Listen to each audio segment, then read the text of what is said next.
Halo semuanya, pada video kali ini saya akan berbagi mengenai pembahasan simulasi OSN Fisika 2023 bagian kedua untuk materi kesetimbangan benda tegar sebagai persiapan untuk OSN ya. Mudah-mudahan video ini bisa membantu bagi yang mau mengikuti OSN atau hanya sebagai pendalaman materi fisika. Ayo kita langsung mulai. Soal dan pembahasan simulasi OSK 2023 part yang kedua mengenai kesetimbangan benda tegar. Contoh soal sebagai berikut ya. Ujung-ujung sebuah batang homogen digantung ke atap dengan tali yang masing-masing membentuk sudut alfa 30 derajat dan beta 53 derajat terhadap atap. Lihat gambar ya. Dalam keadaan setimbang, nilai tangen dari sudut yang dibentuk batang terhadap bidang horizontal adalah sekian. Oke, mari kita lihat ini ya. Ini adalah batang. Masanya tidak diketahui, panjang tidak diketahui dan disebut homogen. Ya, kita bisa misalkan sebagai panjangnya L misalkan dan juga masanya M ya. Jadi sudut-sudutnya ini alfa 30 ini lebih kecil ya terhadap ini ya. Nah sekarang saya sebut ini theta ya untuk menyatakan pertanyaan ini ya. Jadi ini theta ini adalah sudut dibentuk antara batang dengan garis horizontal ini atau bidang horizontal. Nah sekarang sebelumnya kita misalkan dulu nih L ya, panjangnya dan masanya M. Oke, nanti kita gambarkan gaya-gayanya. Sebelumnya saya akan menamakan dulu titik-titik yang perlu di sini ya. Saya kasih nama titik A ya. Kemudian ini dekat sudut beta saya sebut B ya. Nah, ini untuk kesetimbangan. Berarti terdapat kesetimbangan antara apa? Yaitu gaya-gaya yang bekerja. Yang pertama ya tentu saja gaya berat batang. Dan talinya tidak bermassa, jadi nggak ada gaya berat tali. Kemudian ini kan ditopang atau ditempelkan melalui tali ke atap, berarti akan ada reaksi ya di titik A dan titik B ini. Saya sebut ini reaksi di titik A ini RA ya. Tentu saja nanti nilai RA ini akan sama dengan T yang ini ya. Ya kita gampang mendapatkannya tinggal pakai free body di sini, nanti sigma F sama dengan 0, RA sama dengan TA. Tapi kalau kita secara sistem maka kita sebut ini adalah reaksi aja ya, RA. Begitu juga di titik B akan ada reaksi B ya. Nah sekarang berarti terbentuk kesetimbangan antara tiga gaya ini ya.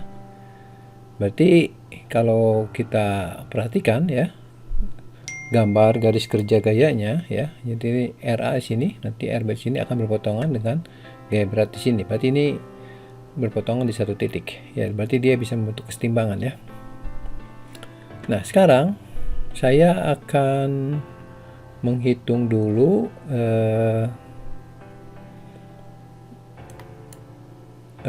reaksi ini RA RB. Saya mulai dengan gaya beratnya, saya gambar diagram gaya di sini, ini MG-nya ini. Kemudian ini RB-nya ya, saya gambar RB dulu. Kemudian karena dia bentuk kesetimbangan berarti diagram gaya berikutnya harus kembali ke titik asal ya, yaitu A-nya. Nah, di sini disebutkan bahwa beta itu adalah sudut antara horizontal dengan RB atau garis kerja gaya RB ini ya, beta. Ini RA-nya dan RA itu membentuk sudut dengan garis horizontal namanya alfa. Jadi kalau saya lengkap gambar seperti ini. Oke, karena di sini ini keseimbangan terbentuk, berarti saya bisa mencari RA ya, dan saya akan nyatakan terlebih dahulu dalam MG. Begitu juga dengan RB. Ini mudah saja, kita menggunakan aturan sinus saja ya. Jadi nanti RA yang ini per sinus di depannya ini ya, ini kan horizontal, ini vertikal, ini beta, berarti ini 90 min beta ini. Jadi RA ini dibagi dengan sinus 90 min beta. sama dengan MG dibagi dengan sin alfa tambah beta. Ini MG nya sudutnya ini ya, berarti nanti saya bisa ubah jadi RA sama dengan kali silang ya, sin 90 min beta itu kan cos beta, jadi cos beta dikali MG dibagi dengan sin alfa plus beta. Inilah nilai RA. Kalau ditanya RA ya ini. Nah, bagaimana dengan RB? Kita mungkin perlu RB ya, tapi ya kita cari aja RA dan RB nya menggunakan cara yang sama, karena sama mudahnya kita gunakan aturan sinus lagi ya. Jadi RB ini alfa, ini siku, berarti ini 90 min alfa. Jadi nanti RB ya dibagi dengan sinus 90 min alfa ini ya. Kita bandingkan terhadap MG aja. Jadi MG per sinus sudutnya alfa plus beta. Dan dari sini kita bisa mendapatkan nilai RB juga ya, yaitu sinus 90 min alfa itu cos alfa dikali MG dibagi dengan sinus alfa plus beta. Baik, sekarang kita akan menganalisis untuk kesetimbangan benda tegar ini lebih dalam lagi. Saya gambarkan lagi soal yang tadi seperti ini ya. Jadi yang diminta adalah sudut antara batang dengan bidang horizontal yang saya sebut sebagai dengan theta ini. Oke, tadi juga sudah kita hitung nilai RA dan RB ya. Nilai RA ini akan sama dengan TA ya. Itu gampang saja, kalau kita ambil free body di sini maka gayanya hanya ada dua, yaitu RA ke sini dan TA-nya ke sana. Jadi RA sama dengan TA. Demikian juga dengan TB yang sama dengan RB ya. Oke, sekarang kita akan menganalisis batang ini secara khusus ya. Jadi saya ambil free body-nya seperti ini, melewati tali ini ya. Kemudian saya gambar ulang. Ini batangnya, sudutnya theta ya terhadap horizontal, panjang batangnya L. Saya beri nama titik sudut ini, nah ini adalah P dan Q. Oke. Nah, setelah itu baru kita gambarkan gaya-gaya yang bekerja pada benda ini. Pertama gaya berat. Kemudian kita ingat di sini ada tali kepotong ya. Jadi akan ada tegangan tali. Yang ini kita sebut TA, yang ini kita sebut TB. Saya mulai dari TA dulu. TA ini ya. Kemudian saya gambar garis kerja gaya untuk TA ini ya. Nah, kita gunakan persamaan sigma torsi sama dengan 0 ya. Jadi momen yang searah jarum jam sama dengan yang berlawanan jarum jam. Kalau kita lihat, sebenarnya kita sudah bisa membuat sigma torsi di titik Q saja, karena tidak ada gaya yang lain lagi ya selain TA dan MG nanti dalam sigma torsi di Q. Tapi kalau misalkan kita gambarkan untuk TB ya ini gambar TB ya secara lengkap. Oke, sekarang kita tuliskan sigma torsi di Q sama dengan 0. Momen yang searah jarum jam sama dengan yang berlawanan. Jadi yang searah jarum jam itu di titik Q akan dihasilkan oleh TA. Sementara untuk yang berlawanan jarum jam dihasilkan oleh MG ya. Oke, kita coba susun persamaannya TA. Nah, torsi itu kan gaya kali jarak yang tegak lurus, jadi TA dikali jaraknya. Nah, ini maksud jarak adalah jarak dari titik sumbu putar ini ke garis kerja gaya TA nya. Jadi kalau digambar ya maksudnya seperti ini, jarak ini ya, ini adalah bagian dari segitiga yang ini ya. Jadi kalau gitu jarak ini adalah tinggal sisi miring L dikali sudutnya adalah alfa tambah theta dikali sinus maksudnya ya. Jadi jarak ini adalah L dikali sinus alfa plus theta. Oke, bagaimana dengan MG? MG itu jaraknya dari titik Q ke garis kerja gaya MG ya, kita gambar dulu ya.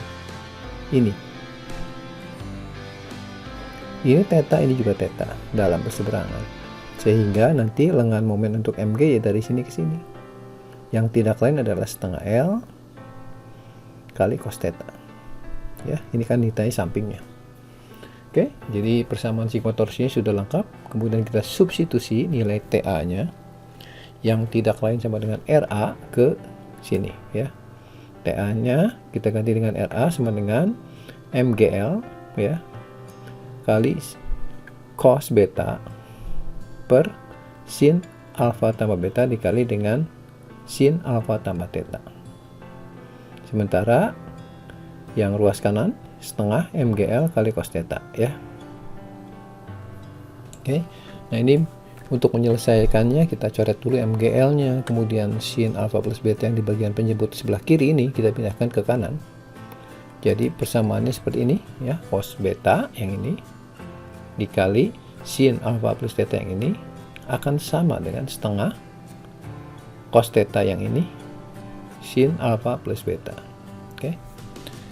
Nah, sekarang kita ingat bahwa sin alfa plus theta itu dengan sin alfa plus beta bisa kita jabarkan dalam komponen-komponennya. Jadi kalau kita jabarkan, yang bentuk sin alfa plus theta adalah sin cos plus cosin ya. Ini kan plus ya.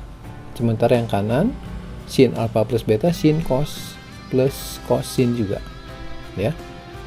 Oke, nah kita kalikan aja biar lebih rapi. Kita akan susun dalam variabel alfa, beta, dan theta. Jadi kalau yang ini nanti kita tulis sin alfa cos beta cos theta. Yang ini kita tulis alfanya dulu, berarti cos alfa, kemudian beta cos beta dikali sin theta. Yang ini setengah kali sin alfa dulu kali cos beta baru cos theta. Dan terakhir setengah kali cos alfa kali sin beta kali cos theta. Ya. Nah, di sini kita bisa melihat ada bentuk yang sama ya. Yang ini sin cos ya. Bentuknya sama dengan ini ya. Oke, jadi nanti kita bisa gabungkan. Oke, jadi yang ini cos alfa cos beta sin theta kita tulis lagi di sebelah kiri. Sementara yang ada komponen cos theta kita gabungkan ke kanan ya. Ini tadi kita bisa gabungkan dengan ini jadi min setengah sin alfa cos beta cos theta. Yang ini di sebelah kanan tetap taruh di depan ya. Nah, di sini kita bisa sederhanakan kembali ya, yaitu kita bisa menggabungkan yang bentuk kanan cos theta yang kita keluarkan ya. Jadi ini setengah keluarkan juga. Yang tersisa di dalam kurung bagian kanan ada sin beta cos alfa. Saya ubah urutannya karena mengingatkan saya pada rumus sin cos cosin ya. Jadi ini saya tulis yang sinusnya dulu. Jadi betanya di depan. Di sini juga kita tukar aja betanya di depan ya. Jadi sin beta cos alfa yang ini ya. Kemudian yang ini berarti cos beta sin alfa ya. Setengahnya di luar, cos theta di keluar. Ini saya kelompokkan biar kelihatan sin tetanya. Dan dari sini kita bisa mendapatkan sin theta bagi cos theta yang tidak lain sama dengan tangan theta nantinya. Sama dengan, nah ini bentuk ini yang di dalam kurung kan sin beta cos alfa min cos beta sin alfa tidak lain adalah sin beta min alfa.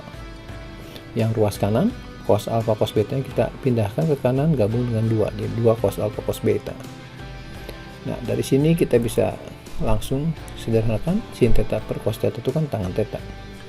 Kemudian karena bisa menggunakan kalkulator ya kita substitusikan langsung saja sudutnya. Betanya 53, alfanya 30. 2 cos 30 cos 53. Ya, kita gunakan kalkulator saja. Maka kita dapatkan nilai tangan theta itu nilainya 0,375. Dan kalau misalkan kita akan bulatkan sampai satu tempat desimal di belakang koma, jadi tangan theta sama dengan 0,4. Demikianlah pembahasan simulasi OSN Fisika 2023 bagian kedua mengenai materi kesetimbangan benda tegar. Nantikan video pembahasan selanjutnya mengenai OSN Fisika ini.